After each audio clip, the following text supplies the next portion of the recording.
이번 주 인사청문회 시즌입니다. 그런데 하나같이 이 부적격자를 보내놓고 인사청문회를 하라고 하니 국회에 대한 고문인지 상당히 고통스럽습니다. 좋은 사람을 놓고 정책 질의를 하고 싶은데 정책 질의는 뒷전이고 이분들을 어떻게 장관을 시켜야 될지 말아야 될지 이 고민을 하는 대통령께서 매우 어려운 숙제를 국회에 떠넘긴 것 같습니다. 도대체 한동훈 장관은 인사청문과 관련된 검증을 어떻게 하신 건지 모르겠습니다. 정치에 마음이 가셔서 인사검증 문제는 뒷전이신 것 같습니다. 그럴 바엔 빨리 자기 자리 내려놓으시고 정치 시작하시고 인사검증은 다른 사람들에게 제대로 할 수 있는 사람한테 맡겨줬으면 좋겠습니다. 다양합니다. 그 부적격 사유가. LH로부터 정관 특혜 특혜 의혹이 있는 분, 논문 표절, 심지어 박근혜 국정농단 연루까지 제기되고 있습니다. 이 와중에 윤석열 대통령은 공급망 불안 해소 등 산적한 현안에도 오직 총선만을 위해 3개월도 안 된 박문규 산자부 장관을 또 교체한다고 발표를 했습니다. 박문규 산자부 장관은 3개월 동안 뭐 했습니까? 엑스포 실패했고 참담한 국격 추락이 경험됐습니다.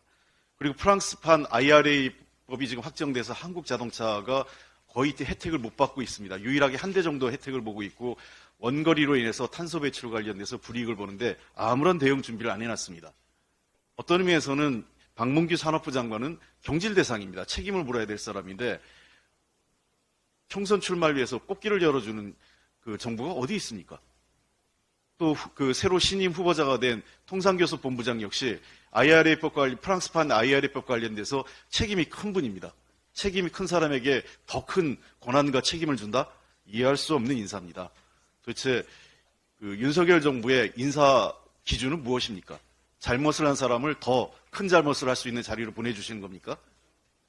책임 있는 사람에게는 더 특혜와 권한을 많이 부여해서 더 좋은 자리로 보내는 게 인사 원칙입니까? 윤석열 대통령님, 선거보다 나라 걱정, 그 다음에 국민 걱정을 좀 먼저 해주셨으면 좋겠습니다. 열악한 청년의 삶이 점점 힘들어집니다. 부모보다 가난한 첫 세대가 될 것이라는 암울한 전망이 현실화되고 있습니다. 2018년에서 2021년까지 20대 이하 연소득이 250만 원 줄어들었습니다. 나머지 세대 모두 증가했습니다. 60대 이상 소득은 같은 기간 22.5% 증가했고 20대 소득이 전 세대에서 가장 낮습니다. 20대의 소득은 40대 소득의 절반도 되지 않습니다.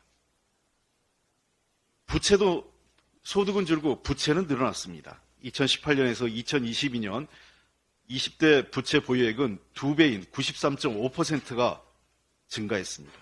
엄청난 증가입니다. 지난 1년 사이에만 2천만 원 가까이 늘어났습니다.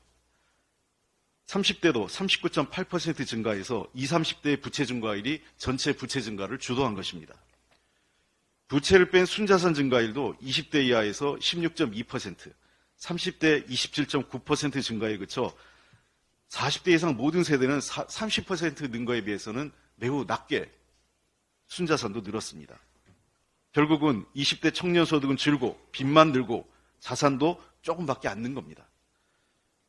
전월세 보증금에 삶이 묶이고 부채를 뺀 순자산은 턱없이 부족한 것입니다. 주거비용을 비롯한 생활부담을 덜고 자산 형성 지원 등 청년을 위한 실질적 대책이 필요합니다. 그런데 윤석열 정부는 자산 형성을 돕는 청년 내일체험 공제 예산 4,200억을 삭감했습니다.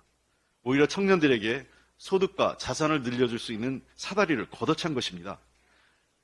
우리가 이 예산 꼭 반영해야 된다고 지금 예결산 특위만 열면 이 부탁을 했었는데 아직까지도 정부는 응답이 없습니다. 청년들 걱정 말로만 하지 마시고 이분들에 대한 내일체험 공제 예산 반영해서 희망의 사다리를 열어줄 것을 다시 한번 부탁드리겠습니다. 이상입니다.